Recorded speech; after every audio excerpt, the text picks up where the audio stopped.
Hi, my name is Charles Clary. I'm the Associate Chair of Visual Arts at Coastal Carolina University. That's in Conway, South Carolina. And I'm here for my show, Memento, Morididdle, at the Gadsden Museum of Art. This is a very large, immersive installation with 300 to 400 found frames. All the work is hand-cut paper. And this work started in 2013 when I lost both my parents to smoking-related cancers, and they passed away in the same month. So this is really kind of a tribute to them and the idea of Memento Mori, which is remember you will die, and Memento Vivere, which means remember to live. So after their passing, I really started thinking about my childhood quite a bit and how traumatic it was and how kind of brutal it was. And I started thinking about Victorian sitting rooms and how they became these kind of collections of one's accomplishments or everything that you've achieved over a lifetime. And for me, it was a collection of traumas that I had collected from early childhood into my adulthood. So I wanted to kind of pay homage to these traumas because they made me who I am today. You know, I find all these frames at antique stores or thrift markets, Goodwills, yard sales, garage sales, things like that. And they really kind of spoke to me in regards to the abandonment of said frames. When we think about picture frames, they are an encapsulation of all the happy moments that we have in life and these kind of cherished moments, these kind of posed moments. And for me, I don't have those kind of memories. I don't have those kind of mementos of my life. So I really wanted to kind of collect these traumas into an encapsulation of something beautiful. And what I really kind of consider these works to be are beautiful scarifications. So even though I don't live in this trauma anymore, the scars are still there.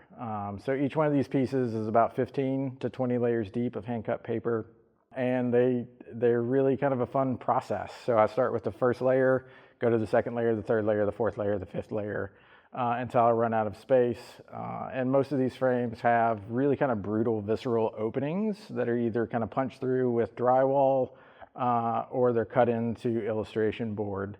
And then what I do is kind of heal those wounds with my beautiful paper sculptures and to really kind of make them kind of these visceral, almost medical scientific studies of the work. So this space is 2,200 square feet. Again, there are probably 400 found frames in this installation. And I really wanted to make it immersive for the viewers to really kind of put themselves into a transformed space. I am very much a process guy, so I make a piece and then the connection to that piece is immediately gone. So I move on to the very next piece. I'm very kind of meticulous in the way that I work every day. But I think some of the most beautiful pieces are more of the subtle pieces. So, well, I say subtle. This piece right here, it took me 6 months to get this frame from the antique store that I do deals with all the time. We finally got it to a price that I was really comfortable with after I received a grant. The frame is absolutely gorgeous. You know, it's this kind of Asian-inspired frame, but it also kind of has this kind of throwback to Rococo or Hollywood Regency. So I think that's probably one of my favorite ones. And then the one next to it with these two kind of disemboweled bodies. After my parents passed, I really started getting into medical quackery and old school medical illustrations because all I wanted to do when my parents were sick was try to find a way to help. And I know that I wouldn't be able to do that, but I really kind of got immersed in this world of medical illustration and medical quackery. So you can always find me at my website, charlesclary.com. I'm on Instagram as Charles Clary. I try to make it as easy as possible to find me on all my social media. So you can pretty much search Charles Clary and you'll find me. So the opening reception for Memento Morididdle is May 3rd between 5 and 8 o'clock, and the show runs through June 28th.